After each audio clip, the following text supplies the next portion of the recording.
We're learning more about that deadly incident in the city of North Vancouver yesterday afternoon. Police shot and killed a man near a busy mall in broad daylight. We're going to play some eyewitness footage right now. Hey, get off the ground! Get off the ground! Get on the ground! Get on the ground! I got no legal! Drop it! Drop it!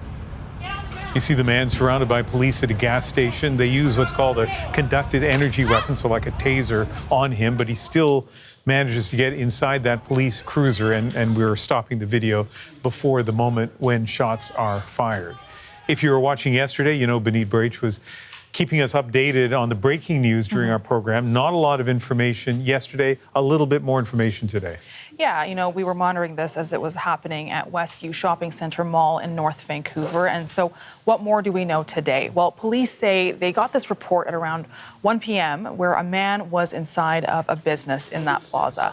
And police say that he had an edged weapon, so for example, a knife, and that he was threatening people inside of that business. Eventually, police say he leaves that business, gets into a vehicle, and then he starts colliding with multiple parked cars. After that, he goes to a gas station with that vehicle, gets out, and then he goes and leaps into a police vehicle that had nobody else inside. So that's what those moments were that we just watched.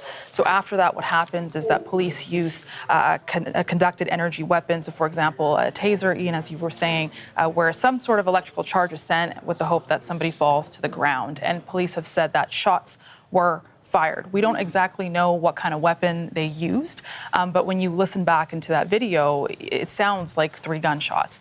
Eventually, police say that this man, he was taken to hospital where he later died from his injuries.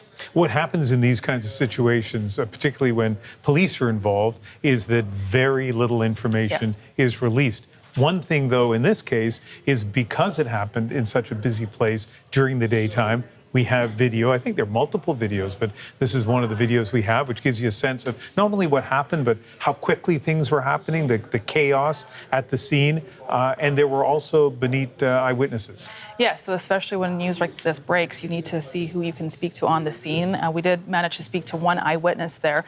Have a listen to what he describes as what he saw in those moments. I'm warning both cops. It said he have a knife. Be careful, don't get close. And he get in the car. The other cops taser him. He missed the taser, and he's in the car now. And to grab the gun and shoot it with the rubber bullet.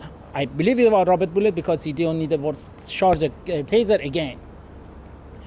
After that, he pick up the taser and charge him again. He's shooting him again. After the rubber bullet shoot him with the taser, and he fall down and grabbing and handcuffing.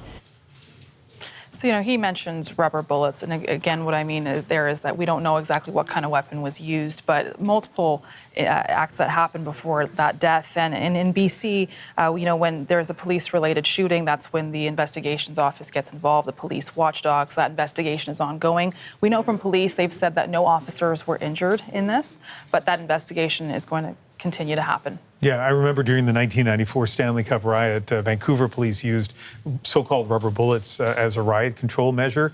And first of all, that term rubber bullet hardly does justice to how much power and force is there when they fire that. And it's meant to like hit somebody in their body and stop them. Mm-hmm. But if you get hit in the head with a rubber bullet, it can create serious damage. So we don't know what kind of weapon there, but we do know that somebody was shot and killed.